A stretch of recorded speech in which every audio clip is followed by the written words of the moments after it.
In this session of Squad School, we're going to talk about planning and leading crafts.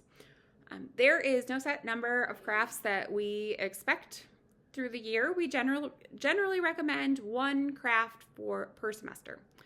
Some groups opt to do a few more smaller crafts during the year and pair it with another activity or a shorter speaker, just so that they can have more crafts during the year because their group enjoys that.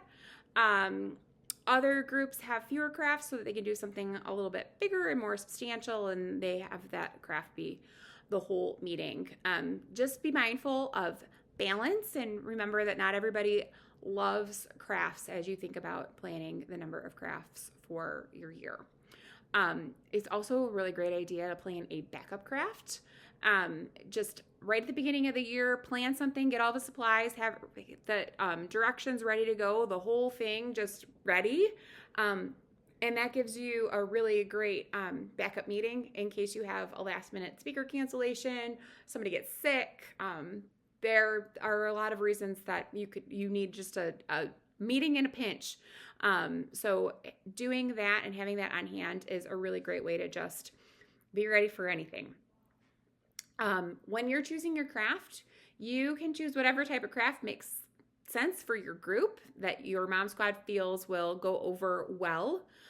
Some groups choose to do crafts that are more kid focused, like advent calendars and tooth fairy bags, while others have stuck to crafts that are intended for the moms.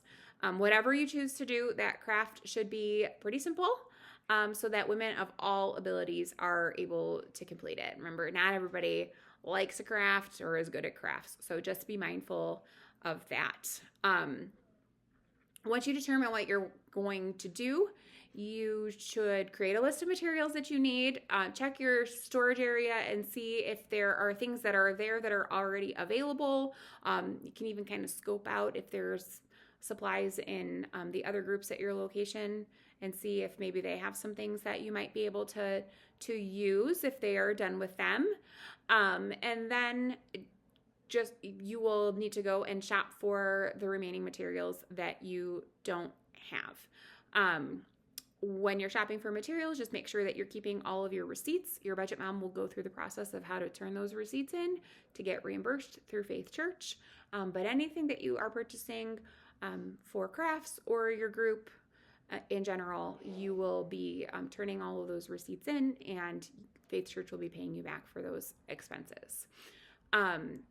When you purchase your supplies, you should be purchasing those things with plenty of time to make sure that you can practice the craft. This is where it's really useful to have some volunteers or a team to come and help you out. They can come and practice the craft with you. You can practice telling people how to do the craft and make sure that your directions are easy to follow. And then the team can tell you that whether, if you need to tweak something or if the craft is too complicated or if your instructions are unclear. It also then gives you the benefit of having a couple of people who know how to do the craft, who can jump in and help on craft day because they've already made the craft, to help people who might need a little extra help going through the steps so that you're not trying to run around and do that for everyone all at the same time. If you have any supplies that need to be prepared, cut, sorted ahead of your meeting, make sure that you give yourself time to do this. Again, you can use that time with your volunteers to do those things. This is, get some appetizers and some snacks and practice the craft and get all the supplies ready. And it's just a fun night hanging out with a handful of friends. If you've got some other people that you can pull in that are that enjoy doing crafts, we highly recommend you pulling in help, especially for crafts, and definitely for the groups that have like 30 or more people. You for sure should have help in planning and leading crafts. You're going to, if it's a craft that has lots of steps, we encourage you to create visual slides. in the very least, to have a picture of the finished product up there so people know what they're chasing after. If you can do a step-by-step picture, that's even better. If you're pulling it off a blog, it's totally fine to just dump those images and instructions right into a slide. Or if you've created something that works too. If you need help creating slides, your Techie Mom should be able to help you. You also will have access to Canva if you need or want to use that for anything either craft or slide related.